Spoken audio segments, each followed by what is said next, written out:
Les gars, aujourd'hui, nouvelle problématique. Ok.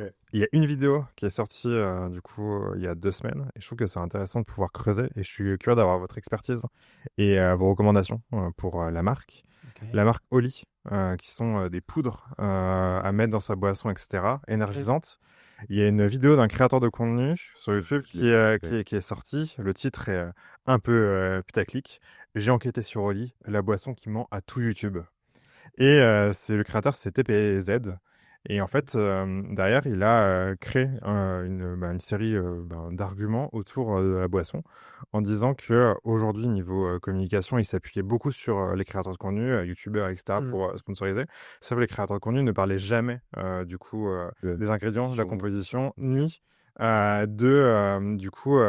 ils associaient du coup des mots dessus en disant healthy, sain, etc. Alors que clairement, c'était pas forcément ça. C'était moins pire que la Red Bull, mais c'était pas non plus aussi bon que de l'eau.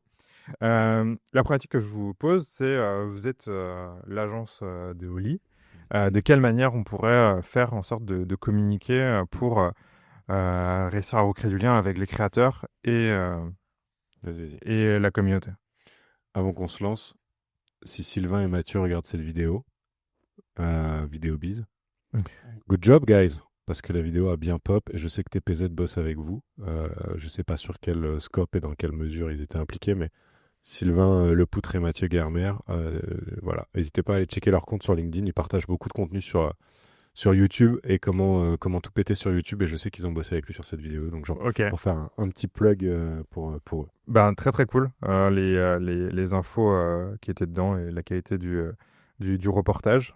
Pour info aussi, pour vous donner un peu de contexte, ça a fait beaucoup réagir les créateurs. Il y a Mhm. beaucoup de créateurs qui ont fait un mea culpa en story, etc. Elle a eu un vrai impact. Alors qu'ils savaient quoi.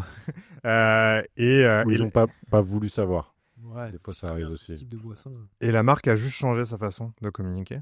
Donc, elle a pas Ce qui n'est fait. pas anodin, hein. Ouais, Tu dis exactement. juste, mais mine de rien, ça remet en question toute Elle leur a, stratégie. elle a changé dans quelle mesure ça. Les mots qu'elle utilisait, qu'elle employait, même dans les briefs d'influenceurs, etc. En sachant que c'est pas une marque française, il y a une C'est stratégie française, c'est diversifié. allemand, ouais. Ouais. Ok. Exactement. Donc, vous, les gars, de quelle manière vous réagiriez pour faire en sorte de pas parler de bad buzz complet, mais c'est juste méfiance conso, quoi. Je trouve que tu as deux techniques là-dessus. Soit tu te dis, un peu comme certains clients, tu fais l'autruche parce que tu te dis, les clients qui consomment ça, dans tous les cas, ils le savent. Et je trouve que l'erreur qu'ils ont fait là-dessus, c'est d'utiliser les mots sain et healthy. Tu vois, tu prenais une comparaison avec Red Bull. Red Bull, ils le disent pas, mais ils viennent sponsoriser tous ces sports extrêmes ou ces sports pour aussi bah, voilà, montrer ce côté énergie sans parler du fait que, bien sûr, en consommer régulièrement, c'est pas bon. Donc je trouve que là, ils ont voulu jouer sur un double jeu qui n'était pas le bon, ou soit l'autre sujet, si tu fais pas l'autruche, c'est que tu adresses la problématique, et moi je suis plutôt dans cette optique-là, Mm. d'être en capacité aussi, avec les prochains créateurs qui vont travailler, d'être un peu plus transparent. C'est-à-dire, oui, la composition est sûrement pas parfaite, mais c'est peut-être meilleur que d'autres types de boissons. On continue de travailler en R&D là-dessus, mais par contre, ça t'apporte ça, ça, ça. Et le consommateur, dans tous les cas, quand il consomme encore une fois ce type de produit, c'est ça aussi Mm. qu'il va privilégier. Donc je pense gagner en honnêteté et continuer de le faire via les créateurs. Ça sera toujours, je pense, plus pertinent que là, la marque qui fait un mea culpa où ça va peut-être sonner un peu faux. Donc, en tout cas, j'aurais plutôt pris des porte-paroles comme ils l'ont fait avant pour travailler ce côté-là. Et t'as pas peur qu'il y ait aucun créateur qui veuille collaborer? Ça coûtera un peu plus cher, c'est tout. Non, non, mais non, non, c'est tout. Et bien sûr qu'il y en a qui vont toujours vouloir le faire. Ils le faisaient avant, ils savaient très bien la composition. Donc là, ils vont attendre que la vague redescende un tout petit peu, mais l'avantage du digital, c'est que les vagues retombent relativement vite et ils vont reprendre leur communication. Bon, je pense qu'il y avait un enjeu aussi qui était. Je trouve que c'est intéressant le fait qu'ils aient changé. Je pense qu'il y avait un truc aussi. Peut-être, j'ai pas regardé en Allemagne comment ils communiquent ou en Angleterre, aux Sensiblement États-Unis. comme en France aussi. Mm. J'avais fait une vidéo sur cette marque-là. Et c'est à peu Mais près la même strat. les termes, je sais pas, du coup, le fait qu'ils aient changé aussi. Et du coup, là, ils sont vraiment retournés sur le côté très pop de la boisson, etc. Énergie, en sachant que aujourd'hui, je crois que dans la vidéo de TBZ, bah, ils comparent à une Red Bull, etc. Je n'ai pas creusé le sujet plus que ça, mais il y avait un enjeu de se dire, c'est pas non plus aussi puissant qu'une Red Bull scientifiquement parlant. Mais je trouvais ça intéressant d'avoir ce côté déjà d'une, remettre à zéro et remettre à niveau la façon de communiquer. Je pense que toutes les campagnes ads qui tournent, je les stoppe et je fais en sorte de remettre les bons messages. Et après, ça va être comment on communique et comment on reprend la parole. Parce que je pense que c'est souvent un peu ça qui critique, c'est quoi ta prochaine prise de parole? Et quel contenu va être fait? Est-ce qu'il y aura des commentaires? Comment tu vas gérer ta modération? C'est là où souvent il y a un côté un peu épique. Après, moi, c'est marrant parce que très vite, vous êtes parti sur un mode défense. Il y a quand même cet adage qui dit la meilleure défense, c'est l'attaque. Ouais, ouais. Un angle qui peut valoir le coup d'être exploré aussi, c'est de dire en quoi est-ce que les claims de ce mec-là sont fondés. Parce que tu peux aussi, je sais pas, je connais pas son bagage, est-ce qu'il est spécialiste en chimie, etc. Mais tu pourrais prendre le parti Faire un react. de dire oui, il y a des choses qui sont fondées, mais il y en a qui ne le sont pas. Et donc maintenant, si ça vous intéresse, on peut rentrer dans le détail de la composition du produit, scientifiquement parlant, expliquer pourquoi ce truc-là. Tu vois, par exemple, un mec qui faisait ça très bien, je trouvais, et qui aurait pu être un truc intéressant, c'est un influenceur fitness anglais. Je veux pas dire son nom parce que je vais l'écorcher, mais en gros, il a fait une vidéo que j'avais trouvée assez intelligente sur le Coca Zéro. Tu vois, tout le monde dit parce que il y a quand même un truc autour de tu veux boire des sodas, mais tu veux pas prendre de poids, bah prends les alternatives, on va dire sans sucre. Et tu avais quand même tout un truc autour de on vous ment, les sodas sans sucre, ça a tel les effets sur la santé, machin, nanani. Et souvent, les gens disaient, ils parlent de substances comme la phénylalanine ou des trucs comme ça, qui sont effectivement des composants, enfin des ingrédients qui sont dans les sodas sans sucre. Mais en gros, le mec disait, t'as moins de phénylalanine dans une canette de coca que dans une côte de bœuf. Et tu vois, personne va te dire que manger une côte de bœuf, c'est pas bon pour la santé, tu vois. En fait, le gars faisait des parallèles comme ça en disant warning, on peut utiliser ces mots-là pour essayer de vous effrayer. Par contre, il faut quand même remettre en perspective et se rendre compte que dans une canette, il y a autant de composantes que dans tel ingrédient, et ça viendrait à l'esprit de personne de te dire que tu peux plus manger une côte de bœuf parce que c'est mauvais pour la santé, tu vois.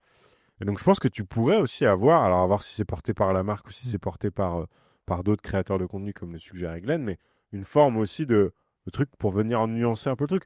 Pas se dédouaner, pas chercher à passer pour autre chose que ce qu'on est vraiment, mais des fois aussi aller dans le détail de est-ce que tout ce qui est dit là est fondé? Est-ce qu'il n'y a pas des fois sur certains sujets une remise en contexte ou en perspective à avoir, tu vois? Ça me fait penser à Sylvain versus Pierre. Ah oui. Où en gros, Villebrequin, tu vois, ils se séparent. T'as Pierre qui fait un truc hyper à charge. Et je sais pas, 3-4 mois après, Sylvain refait, voilà, il dit, on va prendre ça, c'est faux. Prends ça, c'est faux. Et un peu ce que tu disais là, de dire, attends, un moment, on va reprendre ça de façon un peu pragmatique, dire, attention, en fait, on vous a pas menti, il y avait ça. Après, j'ai pas assez de tenants et aboutissants là-dessus, mais ça peut aussi être un bon moyen. Niveau éléments, etc. Il faut se rappeler qu'il y a quand même une réglementation, tu vois. Ouais. Tu peux pas commercialiser non plus n'importe quoi. Non, mais c'était... En fait, là, aujourd'hui... la Red Bull était interdite en France. Ouais, la taurine. Mais là, aujourd'hui, ce qui est intéressant avec Oli, c'est le côté... La façon dont les créateurs de contenu, et c'était beaucoup reproché, c'est la façon dont les créateurs de contenu vendaient le truc, les arguments, qui étaient... en fait, la boisson, en tout cas, elle est légale, on peut la consommer, etc. C'est juste que c'est pas fou pour la santé, mais il y a plein de trucs qui sont pas fous pour la santé qu'on mange. Mais par contre, là, ce qui était dingue, c'était les éléments marketing qui étaient annoncés par les créateurs avaient rien à voir avec la réalité de la boisson, donc il y avait un tromperie pour le coup. Et derrière, ils prenaient tous les extraits des créateurs, des meilleurs extraits de communication qu'ils avaient pour faire de l'AD, etc. Et en fait, ils l'ont vendu. Je pense qu'il y a un peu dans le même esprit qu'un Air-Up qu'il y a sur le marché. Ils l'avaient un peu comparé en mode, il y a moins de sucre, etc. En fait, c'est juste que ça reste hyper sucré comparé à tous les autres boissons. Après, il y en a peut-être moins, mais c'est pas... c'est peut-être là où ils doivent peut-être aussi prendre la parole. En fait, est-ce qu'ils ont menti ou pas? Ça, c'est le vrai sujet. Je pense que s'ils ont menti, des fois, en fait, on le voit sur les scandales qu'il y a pu y avoir dans l'agroalimentaire, ne pas remettre de l'huile sur le feu peut être aussi une bonne stratégie. Et que, encore une fois, les gens oublient relativement vite. Ouais, sur les scandales où ça, les Kinder qui avaient, je crois, se rendus malades ou même tué des enfants. On offre encore des Kinder à nos enfants. Donc voilà, peut-être parce qu'on espère. Non, je mais c'est un autre sujet. Ouais. Mais peut-être un moment, des fois, se taire peut être aussi une bonne défense. Ou alors, si vraiment c'est avéré que ce qu'ils ont dit n'était pas faux, c'est juste qu'il faut le remettre en perspective, là, il y a peut-être une prise de parole à avoir. Et après, il y a aussi, je pense que ça c'est pareil, c'est ultra tricky, il faut naviguer intelligemment, mais curieux de voir comment est-ce que les créateurs de contenu ont été briefés Mm. aussi. Tu vois, parce que dans tous les cas, ça a été validé par la marque. Donc Mm. la marque a sa part de responsabilité dans ce qui est diffusé et dans ce qui a été mis en ligne par les créateurs de contenu. Mais à un moment, il peut y avoir un delta aussi entre ce que la marque a fourni comme matière première et la façon dont ça a été interprété et restitué par les créateurs de contenu. Parce que des fois, grossir le trait sur un truc, tu sais que ça rendra mieux en vidéo. Tu t'éloignes un tout petit peu de la vérité, hein, tu prends des libertés avec la vérité, tu t'en affranchis pas complètement, mais tu vas grossir le trait sur certains sujets. Et au fond, la responsabilité de la marque, c'est peut-être qu'on aurait dû freiner un peu les ardeurs de certains créateurs, mais dans quelle mesure il y a des créateurs de contenu qui ont pris des libertés aussi avec le brief de départ, tu vois. Et je pense que faut faire gaffe parce qu'il faut pas tomber dans l'écueil d'essayer de se justifier ou de charger les créateurs plus que voilà, faut que la marque elle prenne ses responsabilités et tout. Donc, je pense que dans les analyses des retombées et même presque plus aussi pour réfléchir la suite et comment tu vas briefer les créateurs de contenu à l'avenir, c'est des choses qui sont intéressantes à prendre en compte aussi. De voir comment ils ont été briefés, comment ils ont répondu à ce brief-là, est-ce qu'il y a eu un delta à ce niveau-là et quelles conclusions on peut en tirer. Et je pense que c'est la problématique depuis le départ, c'est qu'ils ont tendu le bâton pour un moment se faire battre. Et je pense que c'est ça aussi la leçon pour eux, c'est de dire, si dans tous les cas, c'est pas une boisson saine, elle n'est pas faite pour ça forcément, tu l'assumes, ou en tout cas, tu n'en parles pas, et tu parles surtout de pourquoi les gens la consomment, c'est quoi, qu'est-ce qu'il y a derrière, quoi. Moi, je pense que j'aurais fait un peu une technique de genre on fait oublier le produit et on renforce la marque.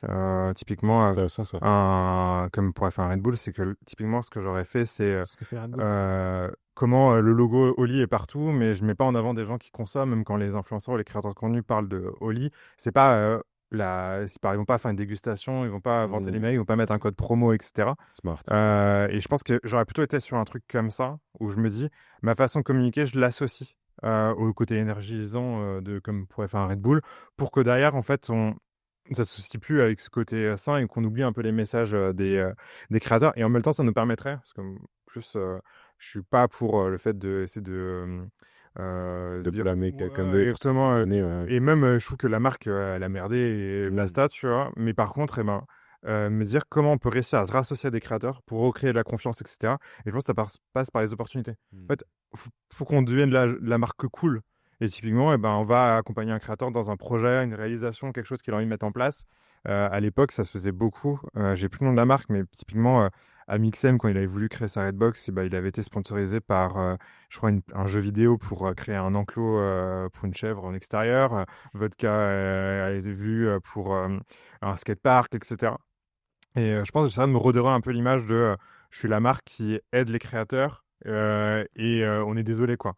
Et derrière, je pense pour refaire une petite transition avant de commencer à recommuniquer sur les produits et du coup, là, plutôt être sur des choses un peu la boisson récréative, plus saine que la Red Bull, mais quand même créatif, quoi. Et je pense que tu peux avoir cette stratégie un peu de façade, et au fond, si tu as besoin, toi, de continuer d'alimenter ton e-commerce, il y a beaucoup de gens qui auront vu cette vidéo, mais beaucoup ne l'auront pas vue. Et donc, tu auras quand même moyen, je pense, tu auras beaucoup de modés sur les premières semaines, mais petit à petit, ça va réduire. Donc, tu pourrais avoir, je pense, une double stratégie très marque. C'est qu'est-ce qu'on vend, mais sans parler du produit. Et puis derrière, si tu dois quand même continuer de vendre, avoir une strat. Et après, on n'a même pas les chiffres, mais si bien ça a fait exploser les ventes et les gens se sont dit trop bien, je connaissais pas et ça a été leur meilleur coup de com'. Hein. Pas de bad buzz. Ouais, après c'est intéressant ce que tu dis là. Je suis assez d'accord avec toi sur le fait que à long terme, je pense que c'est même un meilleur move. Tu vois, de se dire, je m'associe à un mode de vie, des expériences. Encore une fois, on en revient toujours à ça, mais on voit que ça a quand même très bien réussi à Red Bull. Après, je pense qu'on ne maîtrise pas suffisamment les tenants et les aboutissants pour savoir quelle serait la réponse la plus appropriée. Mais en fait, en fonction du degré de gravité et de à quel point c'est avéré, tu peux avoir effectivement une réponse en plusieurs étapes. Soit on s'est fait prendre la main dans le sac et effectivement on fait profil bas pendant un moment, on recommence à prendre la parole en se disant que après ça pose quand même la question de la pertinence de mea culpa, mais bon, est-ce qu'on le fait ou pas? Est-ce que tu le fais pas?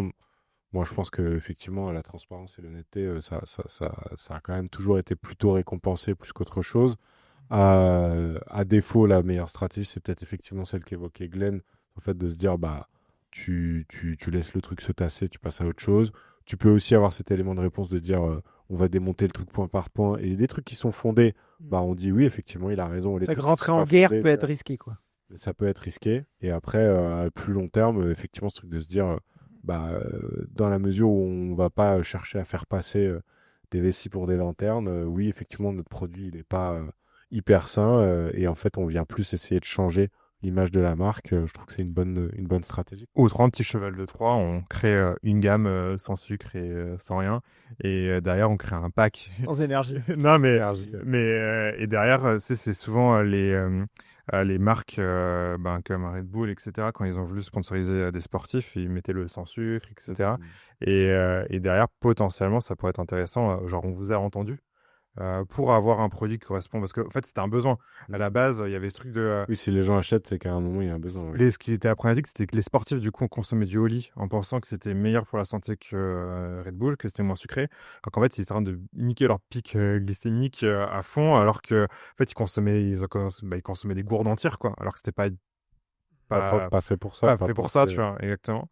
Et derrière, du coup, je pense que je créerais, du coup, un produit comme à destination des gens qui avaient comme ce besoin-là, parce qu'il y a comme un besoin à aller chercher. Je pense qu'il y aurait quelque chose de cool à faire niveau communication, etc. Et bien scinder les deux, quoi.